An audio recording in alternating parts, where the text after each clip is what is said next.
Welcome to our episode 3, which is I Can't Do It. And we want to talk about that very soon. But before we do that, Sarah and I wanted to thank you guys so much for joining the April Art Foamies Challenge. That was so cool, right? Yes, it was awesome. I want to show some work, and maybe Kim can put me on a spotlight while I'm sharing that, and then Sarah can say something about the cool work. We picked a couple of those, so here we go. Okay, so I love the one that Bev did here because she put together our stamps. This is the friendship, right? This is the friendship. Yeah, I think it is the friendship. Yes, I just love it. I mean, you could literally just take a picture of that and then multiply it and make fabric. It just looks so yummy. I really love it. I love the jump too. It's so fun with the arrows and the movement. With spirals always like, bring me in. I love it. Oh yeah. Karen was on fire with her fluorescent. I actually don't think that's Karen. I think this is, sorry, we labeled it wrong. This is actually Colette Hardy, and she did all these like super cool collages. Sorry about if we put the wrong names on there. Sometimes it's getting a little bit fuzzy. And then Robin's, I love the layering. Yes, with the Black Lives Matter art for me, it's beautiful. I really love it. And I see you put a floral art for me underneath. Yeah, I think that's one of mine. That's the I'm so bad with my own names. First, how are you with that, Sarah? I'm like, I don't know anymore. My name. So like right? the one on the where it's labeled Karen, that is the abstract globe. So yeah, I remember mine. Kim probably knows the names for mine better than I do. And then we have a zigzag triangle. And with this because I don't know her real name, it says not all who are all lost care. She utilized rubber stamps that she carved in a previous class that I had taught, and also the art from me. So I really loved all the things that she did with her notebook. And then Karen, now that is Karen, right? Yep, that is Karen. That's watercolor, right? Watercolor with your, what is the name of your? That was the triple play foam stamp that I did with Marsha and Birgit. I think this might be alcohol ink that she used on a transparency. So it's which is like really vellum? Yeah, I'm not sure. She might have used vellum, but she might also use like an acetate sheet, like a graphics acetate. It looks like watercolor. That's yeah, you can Duralar. Okay. Yeah. Okay. Wow. The matte medium. So that was really cool. Marsha said, I think Karen might have done it on a transparency instead of Duralar. And Birgit says, yes, it's alcohol ink. It was one of the techniques that Birgit showed with the foam stand in the class, was how to use foam stands. I didn't get invited to this class. Let me talk to the two. I'm sure we can manage that. Okay. You just show me the techniques. I mean, we're eternal friends, so it'll be fine. All right, so the collage, right? That's Rika, yeah. Yeah, I love it. That's so cool, right? And then I love how Sherry layered those stems and like really cool on the book paper too. And, I could tell that she challenged herself with the colors because you usually don't start with a darker color first, but she started with purple and worked her way up. So it's pretty cool. Very cool, right? Mm-hmm. And it didn't turn brown, which is amazing. Yeah. And then we have these two. Yeah. I I love this one because I can't remember what the prompt was, but I loved how it was like almost like a poem and, something that you should say to yourself, like be enough, be you, be strong, just be. It's something it's hard for us to do. Yeah. To just be ourselves. So I really like this one too. And then another layer print. Nice. And this is the last one that we share from there were so many more, sorry, but we just wanted to, we loved seeing those every day. Mm-hmm. I love how Penguin Papers, she layered the stamp, and then Marsher's, that just makes me happy every time I see this. Wow. Well, it's like, bam, Yeah. In your face, but right. in a good way, right? I'm putting yellow on this. That's what it looks like. And it makes you smile, Right? Yeah. I just saw something on here. We can go back with to see Sarah and me too. Let me get the slides off for now. I just saw someone said, bummer that we don't get those in the UK, the art foamies. They used to be available in the UK, but I think with the whole pandemic going on, there's all these problems with shipping and stores being closed and so on. I know that Art Foamies just mentioned that they do not ship right now to the UK. I personally do, but I don't carry Sarah's. But I know, Sarah, do you want to let them in on the little bite that you told me a couple days ago? About what? That you might carry your own. That is true. Yes. I will start carrying my Art Foamies on my website. So stay tuned for that. I can't, you called me out. I'm sorry, but it was You're like, reminder, don't forget. We talked. Right. And Kim just also posted Sarah's website. They're not on there yet, but it's coming. And if you want to order some of mine from my website, you can already do that. But I'm pretty low on my foam stamps right now, so you shall see. We need a store together, Sarah. Yeah. We could make like an Etsy page or something. I don't know. Maybe, yeah, we can think about it. Yeah. So today's episode is about I Can't Do It. Yes. And how did we come to that topic, Sarah? Do you remember?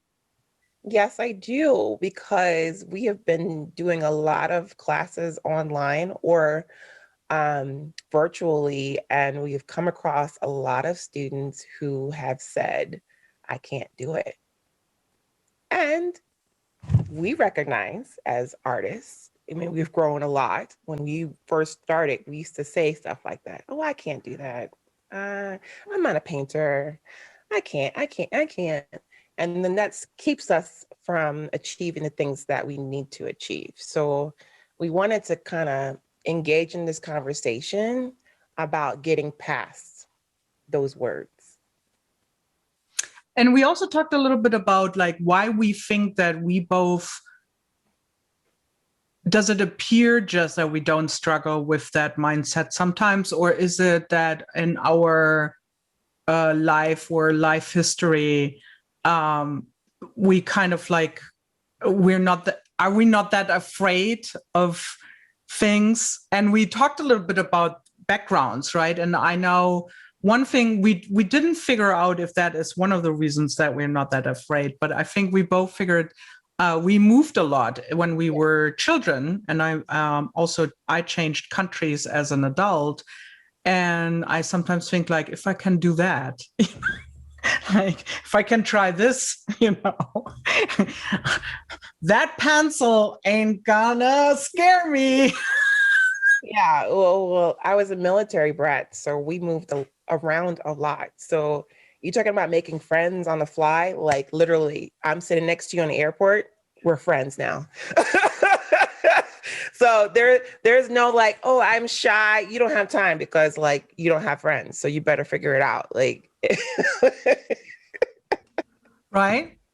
mm-hmm. And we talked about that a little bit, that maybe that is that you had to try things like out all the time. You just had to wing it and jump into that maybe that gave a little bit of this, like, what can go wrong? I'm going to move next month anyway again.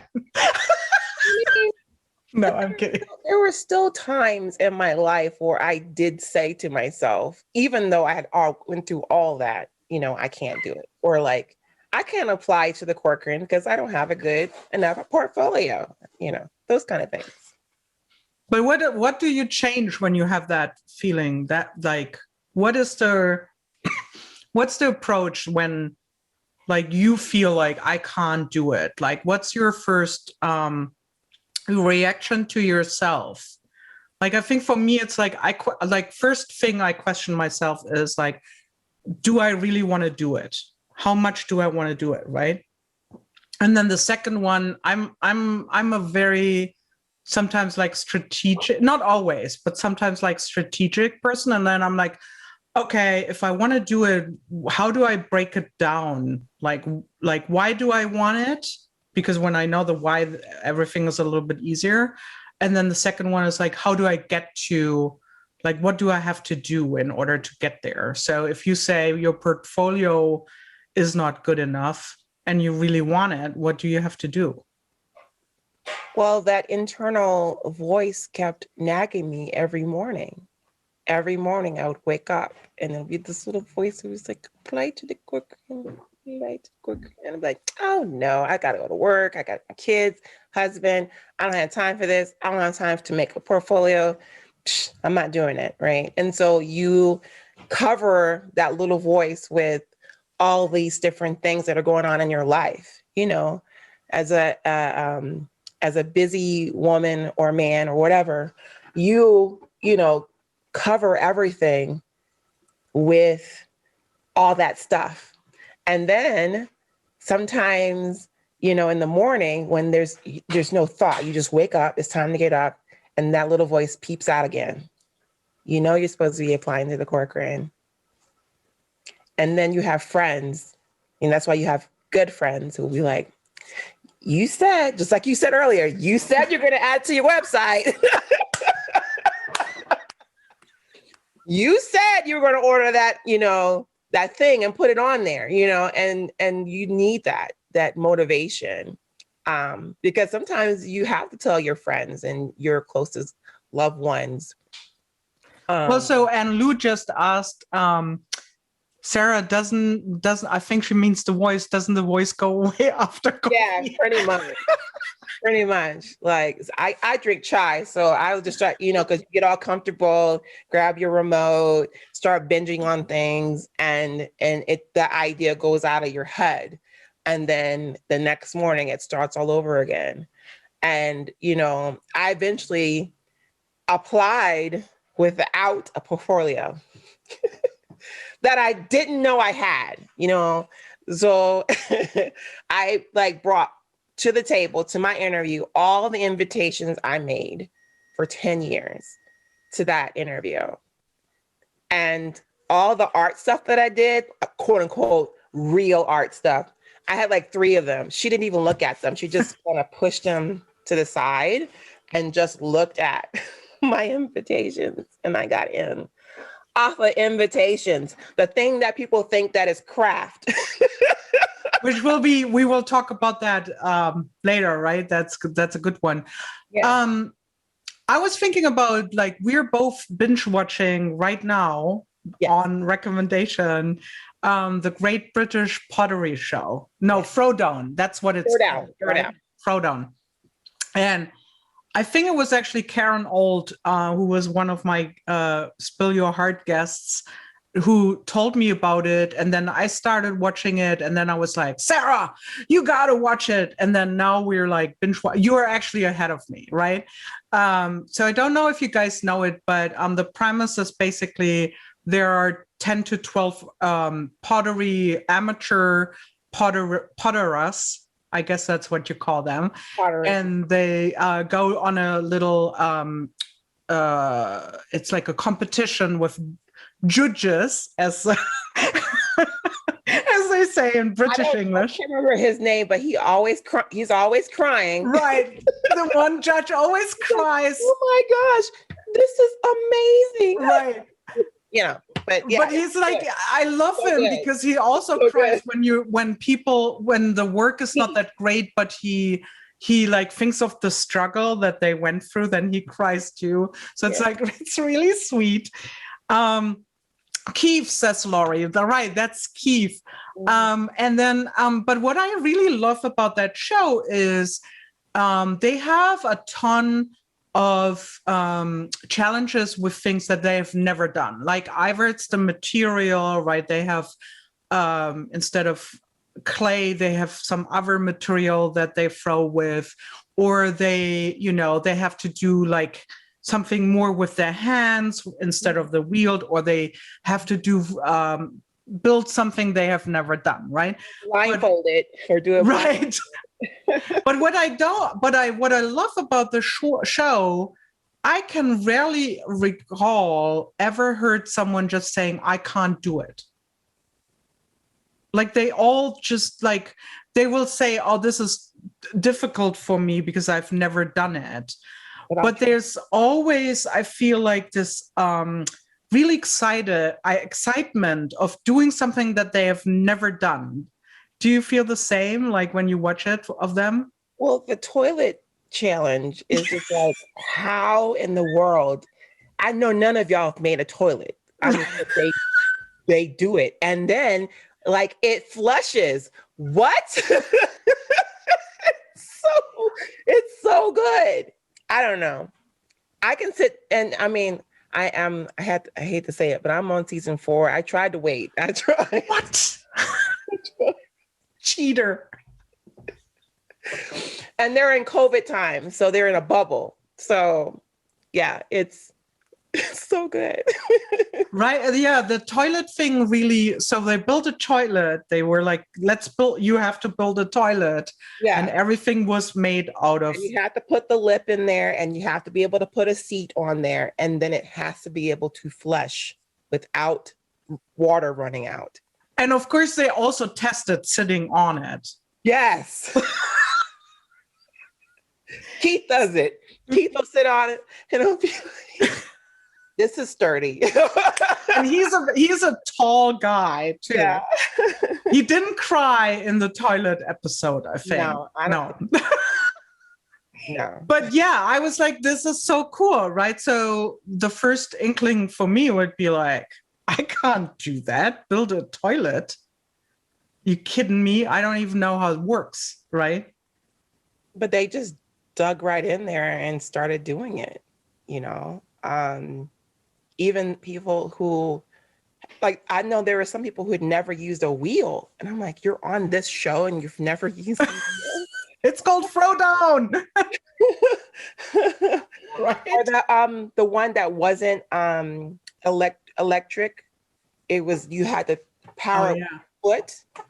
That was an interesting episode because there are people that had never used it before. Yeah, I haven't seen that because you're cheating and you're ahead of me.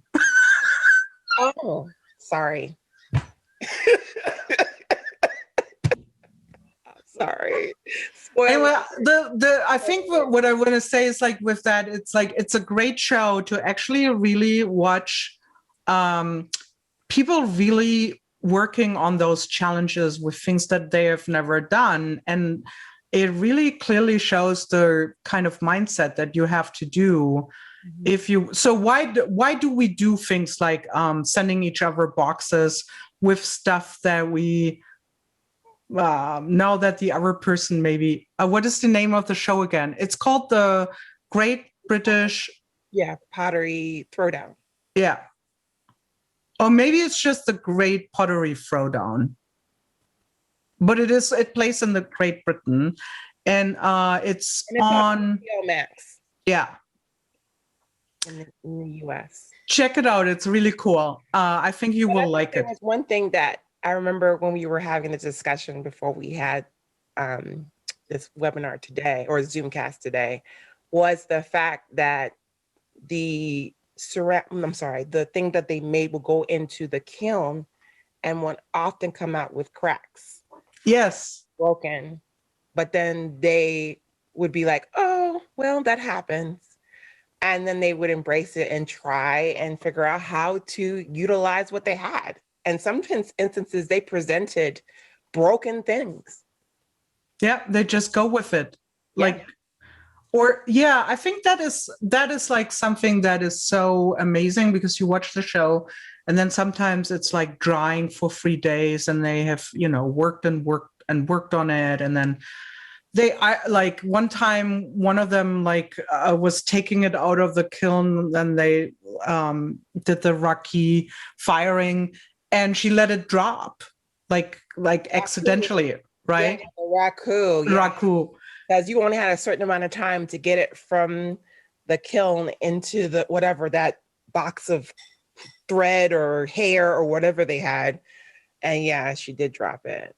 So, and there was no like breakdown, because it's not called the Great British Breakdown. It's called throwdown, right? There's no crying in ceramics. I thought it was it's a good lesson in, like, you know, this is what you have to do. You have like, when we talk about we can do it, then the premise is like, it's all practice, right? Yes. Because you never know how things, like, I'm not going to sit there and say, I'm going to do a masterpiece today. Like, I wish, but that's not usually how it works. Like, I'm setting out today to create a masterpiece. And so you're just doing it. And then sometimes it works out, sometimes it doesn't. But if I do not use more other stuff or things that I've never done or challenge myself, then I will never know if that's gonna be good, right? Right. Mm-hmm.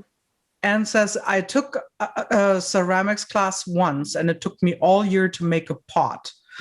I couldn't center it. I bet we both were like, we want to do it now. Yeah, we definitely want to do it. So after all this is over, we're just going to book a weekend and just throw clay. And it's like a weekend.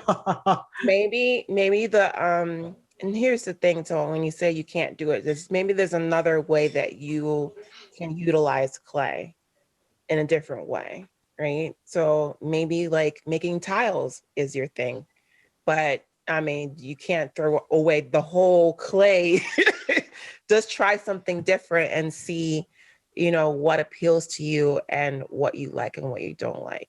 So, yeah.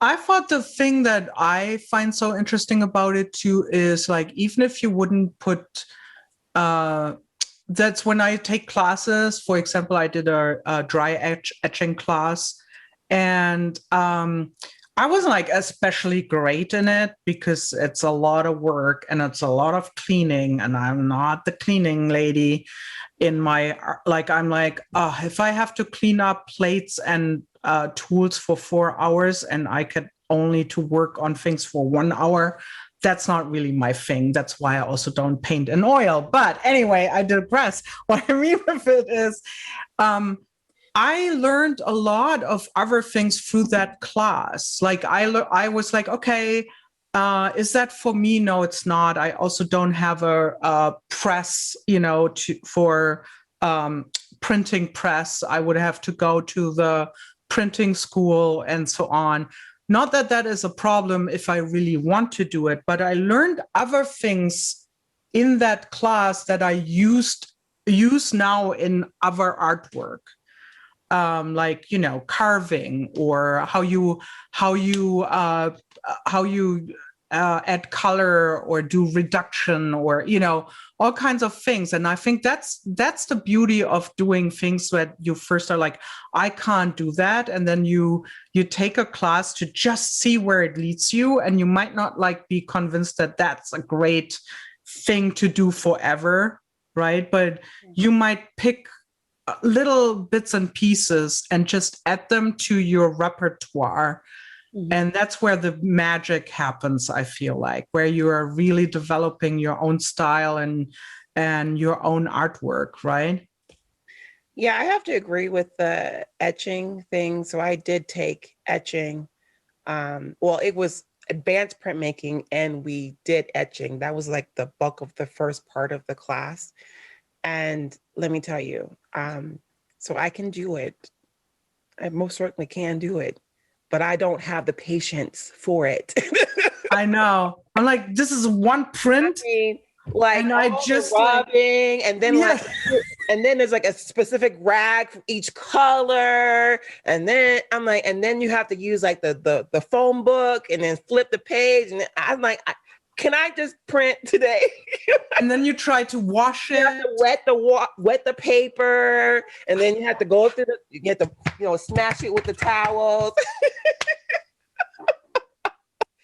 It's just, yeah, you're right. Just it makes you respect artists who do it. Yeah, definitely. But I learned that I do like, like you see in the print behind me, I like the layering part of it. So that's what I have adapted and done it differently. I may not do etching, but I will carve out wood or sintra or rubber to achieve the same effect, but not all that work. Let me see what some of you guys are saying. And have you seen the other programs? Oh no, the Great British Sewing Bee and the baking one. No, don't get us started. Yes, my kids watch the baking one, so I've seen them all. Yeah, that's so funny. So when I was watching the pottery one, my kids were like, "That's just like the baking one." It sure is. Same model. Yes. Every marathon starts with one step. That's true. Sarah, I love your background. Love how you layer the process colors in black. That's super sweet. Makes respect Rembrandt even more. Gigi says, I have recently been able to take a few different classes that while I wouldn't necessarily do that art, the techniques have often helped me adopt my own art. Exactly. Yeah, that's exactly what we were thinking about too. Very, very good, Gigi. We agree with you. Marsha says she likes the slow process.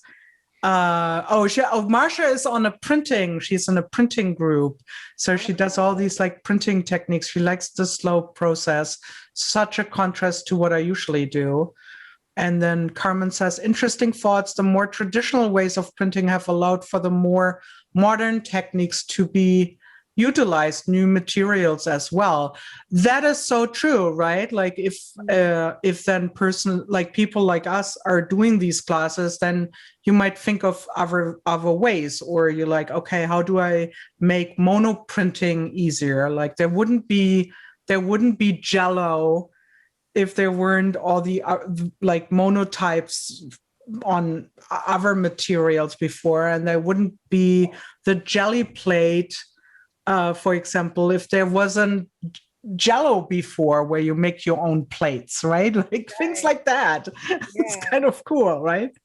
Well, I started using my gel press as a palette because usually I would use like plexiglass, and where they taught us in school, when you're done with that ink, you would take a spatula and scrape it up and wrap it up in aluminum foil and throw it in this red bin to trash, right?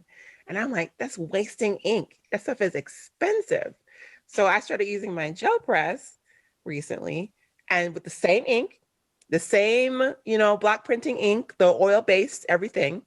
And now I can use the brayer, rub it on something else, or I can print other prints, simultaneously while I'm working on one particular piece of art. Because there's like to me, it's like the throwaway mind prints, and then you have the one that you're really focusing on. But I'm not wasting ink because every drop is going on paper or wood or whatever I want, fabric. So, yeah. I was going to say also, you told me a story earlier when we got to know each other, and it was about how you might have even told it in one of our art collabs, but you said that at some point someone said to you in art school, you can't layer when you're printing so crazily as you like to do that, right? Like someone else told you you can't do that. How is your reaction to when someone says you can't do that? So it's a funny story. So that particular semester was bookbinding and advanced printmaking, the same class I was talking about. And that was when I really found myself as an artist. Before those 3 semesters before, I was just like lost. Like, I don't know who I am. Why am I here? Every critique is like, your taste is, what she say? Your taste is, I forget what she said. Something about my taste was like, not good, basically. And so, each critique that we had, because they would literally, it would be 10 of the professors in a room, and you'd come in with all your work that you made from the entire semester and show them what you made. And they were literally like, eat you alive. And then when I came to that semester, I showed up to that critique with piles of prints and piles of books I had made, because I'd really found my voice. And I remember the next semester was screen printing, but I didn't really grasp everything that the teacher was telling us, because I was like, I'm still in the carving mode. Like, I can't go to the screen printing mode yet. I mean, I got to focus on this. So I would put them together. So I would like use Centra and block print, and then I would screen print on top. So I would show up to the critiques with that. So I remember I think it was the last week we were supposed to do, before we turned in our final project, we did a pre, I guess the teachers and the students would give you like feedback before you turn in your final project. And I was on like layer 2, just 2. And the folks thought I was done. I was like, no, I'm going to add like 3 or 4 more layers. Like, I've got more layers to add. And like, oh, no, you can't do that. I think it'd be too much, because at the time I only had yellow and red. I was like, I'm at blue, I'm at white. I mean, I've got things to add. In fact, when I do the screen printing, it's like 12 different layers of white. So that way the white will show up on the background. I mean, over the background. So, but yeah, I remember them telling me that, and I was like, I'm going to do it anyway. And then when I showed up with the final project, oh my gosh, this looks so good. I know. Do you feel sometimes that isn't, like, I have to be honest that I'm a little stubborn, right? Mm-hmm. Little bit, just a little bit. Smidge. Me too. Smidge. Yeah. And when someone tells me actually you can't do that, it makes me even like, I'm doing it now. Yeah. I wasn't gonna do it, but now you said it. Dare me. I'm doing it now. Thank you for. If you want to motivate me, tell me I can't do it. Right? But I'm gonna do some etching then. Yeah. Okay? But not really. It's too long. It takes too long. You have to. You have to be. It can't be obvious that you dare me just to make me do it. Like, it needs to be like more subtle, right? I'm gonna take your printing cabinet if you don't. She's threatening to take my letterpress. There it is. Letterpress cabinet next time she sees me. I've only seen it on Zoom, but to me from here, it still looks great. I think that's the only reason that we both got vaccinated is to get to see each other, but I need to make sure that she doesn't. No, I'm kidding. I'm going to show with a U-Haul truck. When Sarah said at one phone call, like, okay, now we're both soon fully vaccinated, I come and get my cabinet. I'm like, no. So I don't know. Just to explain, last time we had the theme challenge accepted. Yeah. And we wanted to have a segue to this I can't do it. And we both sent each other boxes.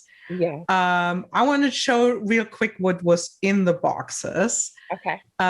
So each of us sent each other boxes with 3 things. We said, pull some stuff, 3 things. And of course, both of us did not take photos of what we actually got. No.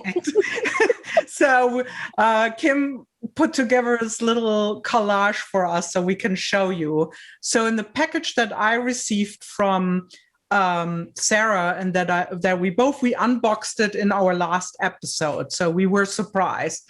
As you can see, I got like a Superstars. It was like a photo album, like one you can fill. And you can see I was like, kind of like, okay. I was more excited about the 3x3 canvas. I was like, I can do something with it. And then I can tell you that this is fake happiness about that bag. As Birgit says, I can tell how happy you are with the bag.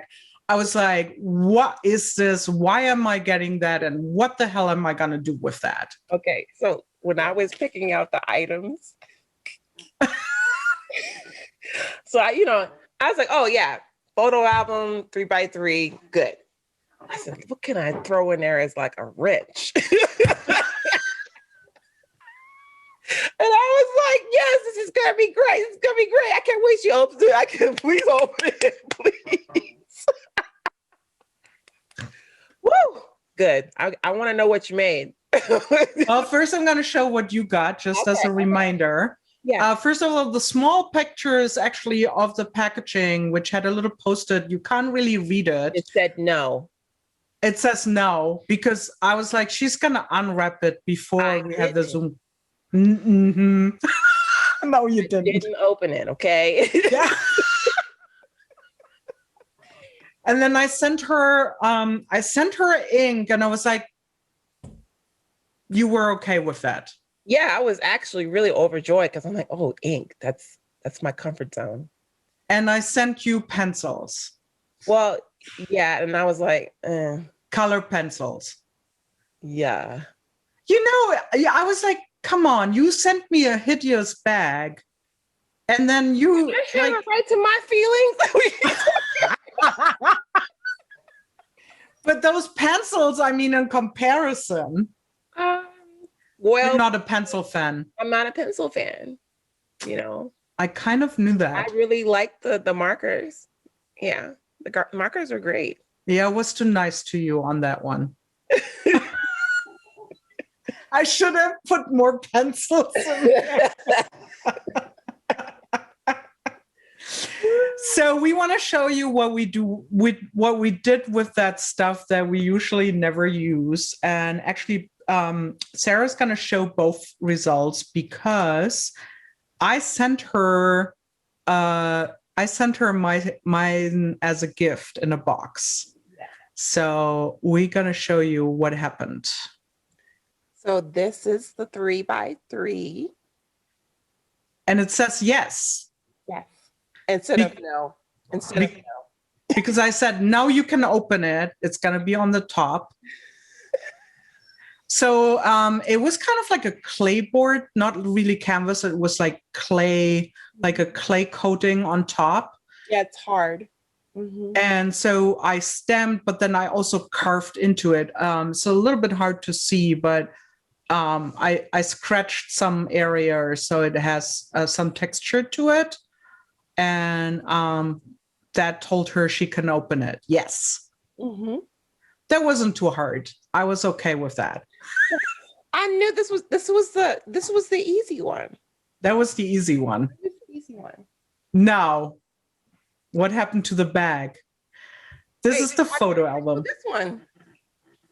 Here's the photo album. It actually says Superstar Sarah.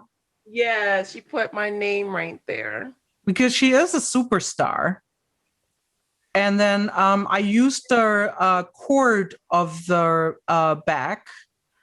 Where the tears started to fall. Oh, so I actually cut apart the bag, and I used it as a texture for screen printing.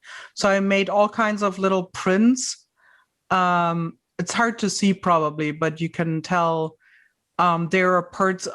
All the texture that you see in the prints are texture from the bag, and then I also cut some of the elements out and put them on top of the prints. Yeah. So there's actual and visual texture. Mm-hmm. You're a fun maker. Thrift store rock star. Yes. See? Repurser. Oh, that makes sense. Team player. Elephant lover, of course. Yes. And this is Beautifier, right? Beautifier. I did misspell that, right? Teacher, videographer, yes. Boss lady, and a gift. Oh. Yeah, I opened it yesterday, so I wouldn't have tears. Oh, so there you have it. I did it. So show me what you did with my free things that I sent you. Okay. I mean, all of us. See how I'm like show me what you did. Now. Oh. So this is the case that the pencils came in. Oh, how cool. You used the pencil case. So I spray painted it with chalk paint. And I designed the stamp for our foamies, and it's larger. So I asked KP, can we get a smaller one? So this is onto the site one day. So, but yeah, there's a smaller one now. That is so cool. So it's double-sided. And then you open it up. So I used your paper that you wrapped the things in. That is so cool. Added more layers, of course. So there are 2 books. The first one is a flag book. So I utilized that ink and bought 4 colors. So I bought red, blue, and yellow to go with the green. What a cool format for the flag book. This is so cool. This is the smallest flag book I've ever made. Okay. Very cool. Okay, and I'm sure you're like, where are the color pencils? All right, so they're in here. So, love, hope, don't give up on yourself. Aww. Patience, grace, peace, joy, and you can do it. So it's a pants accordion. So you can set it out like this way, or this way, and I use the color pencils. Yay, it's very cool. And then I stamped the cream across with a lot of different other things. So I love it. Do you like pencils? Well, so because you got me the pencils, I got these, and I love these. That's what I learned. I love these. That's pretty cool. I learned that, thinking about out of the box, like with the bag, like you don't have to use it as it is. Like I know you made like really cool. Sarah actually has a really cool video on how to create a book cover or a book out of a bag, and I was like, Yeah, that's cool, but I don't want to do the same. And I think it's like one of those things where you look at something and you just say like, how can I use it as a stencil or a texture plate or something like that? So that was fun. It was. It's like our own personal throwdown, but we're not challenging each other. I mean, we are challenging each other, but it's not a contest. It's not a contest, but it was fun. Yeah, it would be so fun if any of you guys want to do that with each other and you ever do it, let us know. Yeah. It would be fun. But it there's something about the accountability because you're like, I can't let her down, right? I have to use it. I can't just say, I'm not gonna do it, right?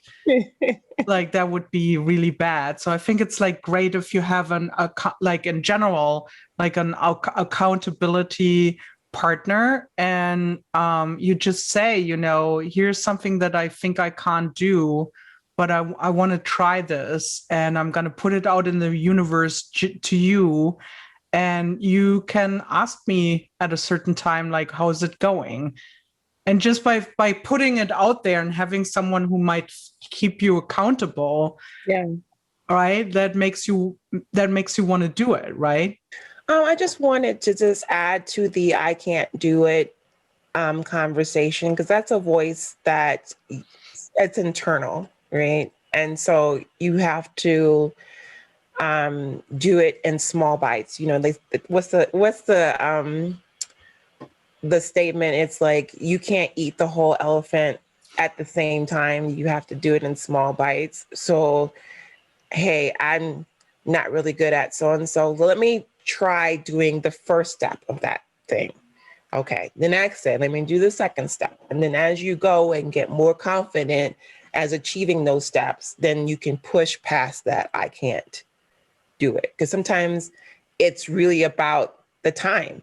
I don't really have the time to do it. So make time to do it. I even put it on my calendar. Like, honey, I'm going to be gone. Figure it out.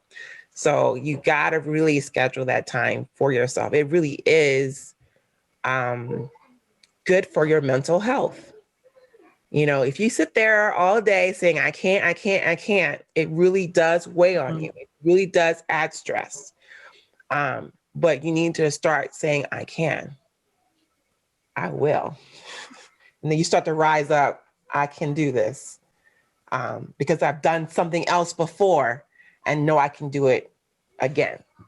So keep moving and don't. Yeah, definitely. I also want to add, because I think it goes with the one remark that Rainey said, I keep on buying stuff, but not performing.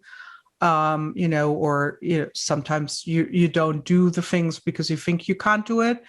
I think it's really important to break it down to the like smallest sizable thing that you can think of. You can do it. Like, let's say you have supplies that you want to use, right? Then what would it take for you to use them?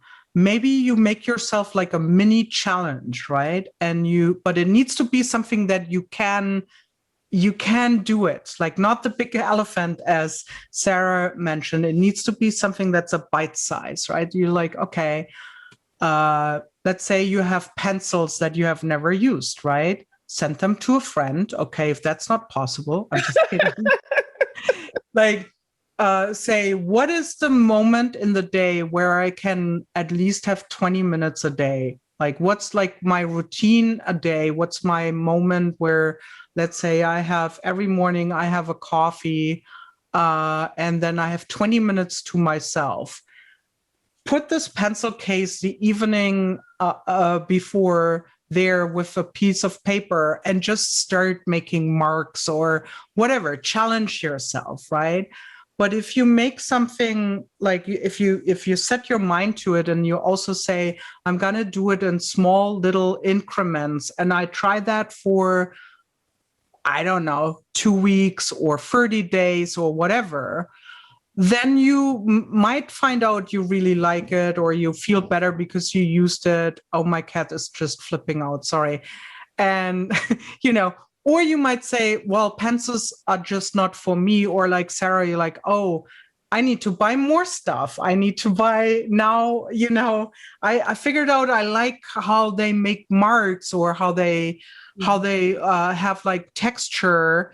But I want something that's a different material, like oil-based, or, something like that. So I think like you really need to just like break it down a little bit and figure out how you can make time or space for trying those things that you think that you can, because you just have to make room for it in a way, right? Yeah. So I know we're in a middle of a pandemic and everything, but if you remember yourself as a child doing art, or if you have like a nephew or a niece or a child that, that is doing art, when you watch them do it, there's no thought involved really. They're just here. Just going in there. I'm just going to do it. Right? And I've even sat, because I used to volunteer at my daughter's school. I was sitting with another student, and she just took her paintbrush, dipped it in yellow, and did a squiggle. And she said, I'm done. She said, put my name on it and put it in the drying rack. Come on now. That is how we should be, just confident. It's done, So I don't know. I mean, I do know. So you just have to have that confidence in yourself, because you can do it. Anything that you put your mind to, you can do it. Exactly. We have one question now, because we both mentioned that we love elephants, but Carmen wants to know, Sarah, where did your love for elephants come from? It came from my mom, and you can't see it, but my mom made these in a ceramics class. When we were in Japan, she took time out for herself. This is like, wow. She took time out for herself, and she went to a ceramics class, left us kids home with dad. And she came back with these ceramic elephants that she glazed and everything. And it's up here on the top of my bookshelf. And it's a piggy bank. So we fill it up with change our whole entire lives. It was like a pillar in our living room for as long as I can remember.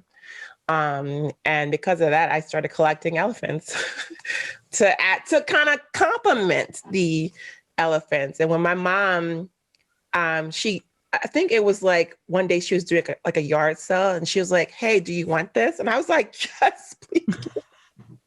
Please don't. So I've had it in my possession ever since. And actually, because they're vaccinated, they came over last week, and she was like, you still have it? I was like, yes, ma'am. 1978 is when she. Aww. And you sent me an elephant too as a gift, which I don't know if you can see it. There's something yellow back in the window. That's a gift that Sarah sent me. One of my very first stencils that I made in 2013 is an elephant stencil, actually. Mm-hmm. And I made an elephant stem too. But the reason why I love elephants is because my uncle was a zookeeper in the elephant house in Wuppertal in Germany. And as a child, I would visit him there, and he would tell all these like super amazing stories about elephants. And also the city of Wuppertal has a story with elephants. They have a is it monorail when it's in the air? I think it's a monorail, right? So they have one. And they, as a circus, there was a circus in town in 1900 or 1904 or whatever. It's like over 100 years old, that thing. And they were doing as an advertisement, they would just put some of the animals, and one was a baby elephant, into the train car and would ride with it. And the elephant allegedly fell out of the car. He was not injured. He survived. He was well, into the river that's under the monorail there. But that's the story of the town of the city too, and that's why the elephant was always a big thing for the zoo too. But I was fascinated by the stories that my uncle would tell about the elephants and their memories and their playfulness, and so we both discovered early that we have a little bit of a super love for elephants. Yes. Right. Oh, there was one other thing that I forgot when I was talking earlier. One of the reasons why we decided to do the Art Foamies challenge was because we had a lot of folks say, well, what am I supposed to do with this Art Foamies? I don't know what to do with it. I don't know. I can't visualize what to do with it. And we're like, okay, let's do a challenge. And we literally used all the art foamies that we had in our possession and printed different ways. And I printed on wood. I printed on fabric. The sky's the limit. Yeah, I think challenges are a great way to how, I mean, again, it depends on if you really want to do it, right? If you're like, yeah, I just like shopping, I don't actually want to use my art products, that could be a reason too, right? Like, but you can mount them. You can mount them if you want to look at them, I actually love how you use the pencil case, by the way. That reminds me of that. Oh, thank you. Birgit is seeing my little cat Mingus is going nuts in the background. So I'm sorry about that, guys. This is a little extra entertainment. Let's tell them what we're doing next episode. Yes. So the next episode will be on June 1. Kim is already posting the registration because Sarah and I are getting better. Yeah. So we want to register. And the June 1st, same time. And the topic is art is serious, craft is fun. As you know, we like to say things in our title.